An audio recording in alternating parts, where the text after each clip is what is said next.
हिंदी क्या है। जब आपसे कोई क्वेश्चन करता है, कोई प्रश्न पूछता है कि हिंदी क्या है, तो आपके माइंड में दो ही उत्तर आते हैं। पहला कि भैया यह हमारी राष्ट्रभाषा है, सबसे पहला आंसर आपके दिमाग में यह आता है कि यह हमारी राष्ट्रभाषा है।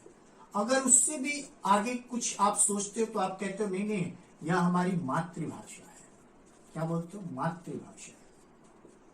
अब देखो, यह दो चीजें आप बोल लेते हो, उसके बाद भी कोई अगर थोड़ा सा आगे सोच लेता है तो कहते हैं नहीं नहीं, ये दोनों में से भी नहीं है, वो तो राजभाषा है। क्या है? राजभाषा है। अब जरा ध्यान से समझिए इस बात को जो मैं बोल रहा हूं, क्या कि राष्ट्रभाषा, मातृभाषा और राजभाषा, ये तीन चीजें ही आप हिंदी के बारे में बताते हो कि हिंदी यही है। लेकिन कोई यह नहीं समझता कि हिंदी क्या है। पूछा जा रहा है, पूछा क्या जा रहा है? हिंदी क्या है, हिंदी भाषा क्या है, यह नहीं पूछा जा रहा है। या फिर हिंदी आपकी क्या लगती है, हिंदी आपके साथ हिंदी का क्या संबंध है, यह नहीं पूछा जा रहा है। हिंदी क्या है, जब यह पूछा जाए तो आपको केवल और केवल इतना ध्यान रखना है कि हिंदी भाषा है। यह आपको ध्यान रखना है कि हिंदी एक भाषा है। हिंदी एक भाषा है। जिस प्रकार से संस्कृत एक भाषा है, तमिल एक भाषा है, तेलुगु एक भाषा है, उसी प्रकार से हिंदी भी एक भाषा है। जिस प्रकार से आपसे कोई पूछता है कि व्हाट इज इंग्लिश, तो आप आंसर देते हो कि English is a language, then आप बोलते हो कि English is a international language. ये सेकेंड टाइप है। तो आपको ध्यान रखना है कि हिंदी एक भाषा है। दूसरी जब पॉइंट पहुंचोगे तो हिंदी आपकी क्या है, तो मातृभाषा है, और हिंदी भारत की क्या है, तो राजभाषा है। तीन चीजें, तीन शब्द, तीनों के प्रश्न अलग होने चाहिए, तब जाके आपके उत्तर भी अलग होंगे। और समझ लीजिएगा, ध्यान से समझिएगा इसको कि ऐसे प्रश्न आए हुए हैं कि हिंदी क्या है, ऐसे नहीं कभी भी पेपर में पूछा है हिंदी भारत की क्या है।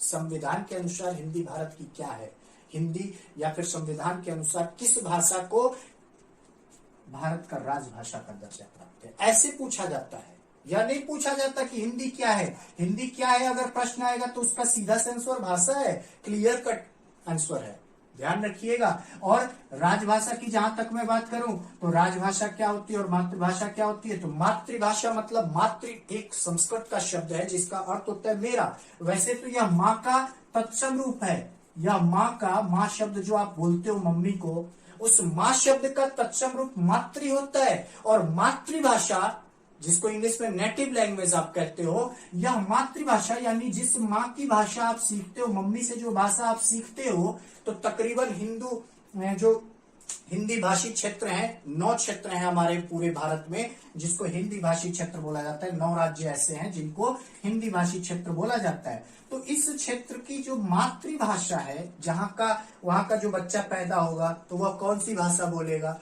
तो वह भाषा जब सीखेगा तो वह अपनी भाषा जो घर में बोली जाती है उसके वह भाषा सीखेगा बोलना, तो तकरीबन वह हिंदी ही होती है, ज्यादातर वह हिंदी ही सीखता है। जैसे एक दक्षिण भारत का बालक है, मान लीजिए दक्षिण भारत में कोई व्यक्ति पैदा हुआ तो वह सबसे पहले कौन सी भाषा जानेगा, इंग्लिश जानेगा? नहीं, सबसे पहले या तो तमिल जानेगा या फिर तेलुगु जानेगा या फिर कन्नड़ जानेगा। यानी दक्षिण भारत के जिस क्षेत्र में वह पैदा हुआ और जो उसका परिवार बोलता है जो भाषा, उसी भाषा का प्रयोग वह बालक करना शुरू करेगा, और उसी को हम क्या बोलते हैं, मातृभाषा बोलते हैं, मातृभाषा बोलते हैं। अगली चीज कि राजभाषा, जब आप देखोगे कि राजभाषा क्या होती है, तो राजभाषा का मतलब होता है आपके देश की भाषा को राजभाषा कहते हैं, या फिर जिस भाषा को आपके देश के द्वारा संविधान के तहत मान्यता मिली कि यह हमारे कामकाज की भाषा है या हमारे कामकाज करने के लिए आधिकारिक भाषा है, तो उसी को हम राजकीय भाषा कहते हैं, ऑफिशियल लैंग्वेज। ध्यान रखिएगा, ऑफिशियल लैंग्वेज। तो राजभाषा आपके भारत का जो संविधान है उसके अनुच्छेद 343 ध्यान रखिएगा, इस 343 के तहत यह लिखा गया है कि हिंदी भारत संघ की राजभाषा होगी। ऐसा लिखा गया उसमें। तो यह ध्यान रखिएगा, संविधान के अनुच्छेद 343 के तहत आपकी राजभाषा क्या है? हिंदी है। तो यह 3 शब्द मैंने